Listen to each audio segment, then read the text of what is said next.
morning, Tottenham fans, and Spurs have won another trophy. When you're waiting for one, two come along at once, just like buses.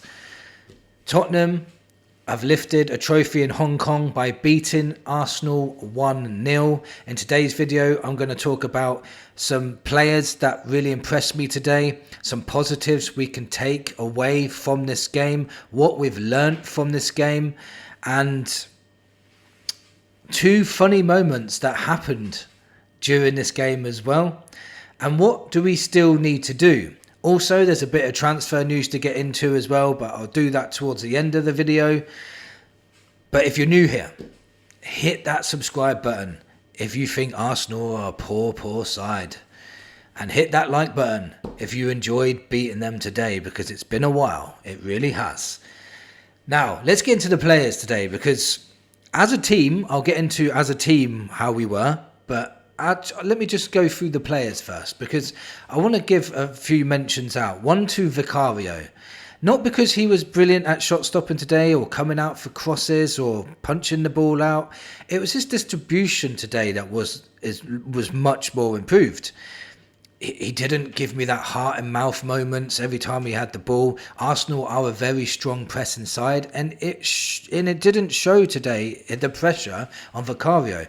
Yes, a few of his long balls did go astray. He didn't hit the target a few times, but his short passing, his on the ball, his skill, his vision to find the right pass was a lot better than it has been in the past. I wasn't so every time he got the ball at his feet, especially against Arsenal last year. So yeah, it was much more improved performance with the ball this time for Vicario. Wasn't really tested a lot at all by Arsenal. I think they had their first shot on target by the 69th minute, and that was straight at him. So really, really happy with the way you can see already in training, he's developing his ball skills. Another player I want to mention is a candidate for one of the man of the matches today, and that's Jed Spence. He played on the left. He plays as left back today. Kept Saka out completely for the whole game. Saka did absolutely nothing. Jed Spence dominated him. In fact, he had to go back to Arsenal's training ground to give Saka back because he was still in his pocket. Jed played absolutely brilliant today, and he was dominating that left-hand side. Like I said, Saka couldn't get past him. He was good on the ball. He was strong. He was physical. He was winning the balls in the air. Very, very impressed with Spence today, and he's covering for Udogie as well. So on the other side, we had Pedro Porro, who I want to mention, and he was more defensively assured today, not marauding forward like he has been in previous season. This game today, his defensive abilities were shown. The system that Frank plays doesn't expose him as much, so he's winning tackles, really still technically really good on the ball, hooking up well with the midfielders and the forward players. Long passing still there, but he's just more assured at the back. Martinelli, I forgot he was playing. That's how good Porro was playing today. Another guy is another man of the match candidate. It's Papa Sarr. Papa Sarr was absolutely everywhere. Interceptions galore. I need to check the stats on how many times he won the ball back, but he absolutely was everywhere, winning the ball back, making a nuisance of himself in midfield. And this is one of the guys that I said in the previous video that would really improve under Frank. He scored 2 goals against Wickham because he was playing further forward, and today he was putting a man of the match performance against Arsenal, and he really did look like one of the better midfielders in that midfield, including Arsenal's midfield. And Declan Rice was in that, by the way, and Sarr was not out of place. He did look very good. It's looking like Frank is playing to the players' strengths, and with Bergvall and Bentancur in there with him, and both of them are very, very good at trying to win the ball back as well. We had 3 players in now that were really on the players' toes every time they got the ball, so it was really good to see, and Sarr played very well today. Another player I want to mention is Kudus, another candidate for man of the match because of how well he played. He's so physically strong. it's near enough impossible to get the ball off him. And Lewis Skelly, by the way, is somebody that I really rate. I think he's a very, very good player. He played very well at left back last season. And he just didn't know what to do with Kudus. Kudus got past him so many times, but most of the time Lewis Skelly had to bring him down because he just couldn't get near him. And when he tried, and Lewis Skelly is a big lad as well, he couldn't knock Kudus off the ball. He just couldn't. He tried and he couldn't. And Kudus was causing Arsenal all sorts of problems. It's really nice to have a player like that in your side, because not only does he go forward with the ball, hold up the ball really well, really strong, keeps the ball for us, he also good going back. He's good defensively, and I think that's what's helped Porro as well. Him and Porro worked really well today. Porro didn't have to do everything on his own, and Kudus was helping him out, and he really did. His all-round game was really good today. It really was. One more player I want to mention quickly is Odegaard. He played on the left wing, left forward. A lot of skill today. Hit the post. He should have scored as well. Could have scored, not should have scored. Very good shot into the corner, but just missed. Just clipped the post. He was taken on his man at every opportunity. He was working really well with the midfield and left back. He was working really well with Jed Spence, doing 1-2s here and there, and he was also getting onto through balls as well, which we wasn't doing a lot of last season. So he was a major threat to Arsenal today and played very, very well. So when we're saying we need a left forward, Odegaard's put in a case now to say no, you don't, because if we have him and Tell as our left forward chances, if Sonny leaves, then that's good options for me. Maybe we need to still buy a left forward. That's somebody that really is on Kudus' level. That would be insane. But I'll get onto the transfer rumours in a minute.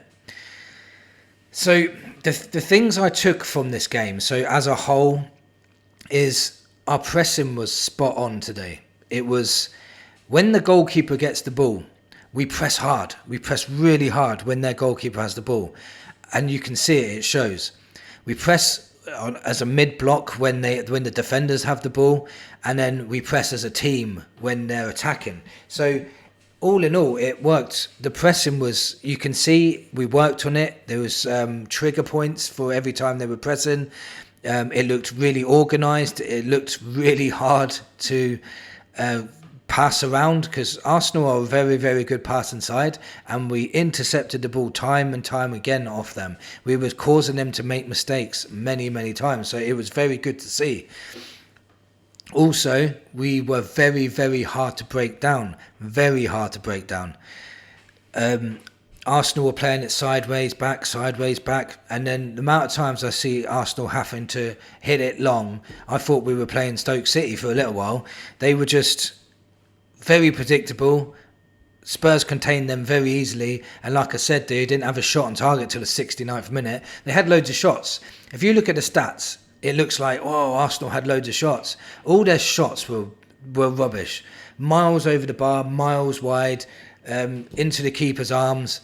They weren't very good shots. There was loads of shots outside the box, and they were rubbish shots, and they didn't threaten us at all. So another one is we mixed up play a lot. Another thing I noticed is we would play it around the back when from the goal kick or whatever, and then play it forward that way, and then Arsenal would press us the next time we did it, and then we'd kick it long. We didn't stick to a certain way. If we thought we was in danger, we cleared it, which is really good to see as well, rather than playing yourself into danger. And like I said, Vicario was better at playing it out the back. He had a lot more options for some reason. It felt like he had 3 or 4 options every time. Van der Ven and Romero make a massive difference when they are playing at the back, when we are playing out from the back, because they're such good players, and you can see why we struggled last year when they were both missing for 3 months. It's very, very hard to replicate what those two do. Fourth thing I noticed was we were very, very good from set pieces. Attacking wise, we nearly scored 3 times from a corner. I think we hit the post twice and hit the crossbar as well. So we were very, very close at scoring from the corners, but we was also very good defensively from corners. Very well organised, very well drilled. everything that Frank's doing on the training ground, they seem to be grasping it very, very quickly. And Arsenal were the best team in the league for corners, and they didn't really threaten us. We cleared everything. So another major plus for us. And that was something I was worried about last season. So another bonus, really. What this match has shown me, though, is when I looked at the bench didn't look very strong. We've already started to accumulate injuries, and when you're bringing on players like Davies to play in defence, it really weakens us compared to a Van de Ven. The levels drop massively. But not so much as it did last season. I have to put that across. Because Ben Davies was massively exposed last year with the high line, we didn't have that, so Davies wasn't exposed. But you can still see the difference in play, even with the ball. Danso came on, and he dominated everything in the air, so that was a good sub. But we haven't got that depth. Like, let's say going forward-wise, we brought Maddison on, but we had Maddison and Tell on, and Sonny came on. But Sonny may be leaving. Tell's not shown us anything just yet. I still think he's going to explode this season. And Maddison normally gets injured. We need to bring someone in the forward areas, in my opinion. We really do. And Richarlison as well just doesn't scream goals for me. Doesn't scream like he's going to put fear into any defences. He really doesn't. His touch is still very, very poor. Very poor for a Brazilian. He really is. Two funny moments in the game. Romero got the ball in defence. He was in his own box. Havertz came storming in to tackle him, and Romero just megged him and moved on. And Havertz missed him so badly that he went past Romero, went and tackled straight into Jed Spence, who didn't even have the ball. So he's took out Spence, and Spence ain't even the one with the ball. Romero's megged him and cracked on with his day. So that was funny to see. Another funny moment was when Poro tried to take a quick throw. Arteta got in his way and tried to stop him from taking a quick throw. Poro just shoved him to the side and said, "Get back in your box." That was quite funny to see as well. So that was decent. A couple of bits of transfer talk today. Believe it or not, it's up to you. But these are quite believable because this one won't go away. It's Paulinho again. Spurs have stepped up talks for Paulinho. Apparently there's rumours it could be a loan, which in my opinion would be even better deal if we can get him on loan and then spend the money somewhere else. That would be decent. Paulinho, some people are slating this move, but I think it would be a very, very clever move. He's a midfield enforcer. He's the guy that will win you the ball back and then let the attackers do what they got to do. He would be insane, especially if we were playing teams like Liverpool and City and Chelsea, and they're really trying to attack us. We're winning the ball back and counter-attack. Paulinho would be brilliant for those sort of situations. Those scenarios, he would be brilliant for that. So I think that would be a good move. Apparently though, they're asking for £40 million, which for me, if we buy him, that's a lot. That's why I said the loan would be better. So another link is Kolo Muani. I think if you remember, we were linked with him last season and he chose to go to PSG instead on loan. And I think he's still a Juventus player. I'm not really sure actually, but apparently he's open to joining Spurs now and they're in talks. Muani was seen last season as a winger. He's not a winger. He's a forward player. He's a number 9. So if he was coming in, then I'm assuming that Richarlison is being sold, which would be, in my eyes, a brilliant move. Kolo Muani is fast. He's powerful. He's very, very strong. He's good technically as well. And if you imagine Muani and Kudos on the counter-attack, holding up the ball, bulldozing their way through defences, that would be a frightening attack, to be honest. And that would be something that would elevate attack up here. Kudos and Muani, that would be insane. And if Odeberg keeps playing really well as well with his skill and pace, those three up front could cause a lot of problems. So these two links are quite believable. They can happen. They're both available and they're both open to the move. So it can happen. We don't know.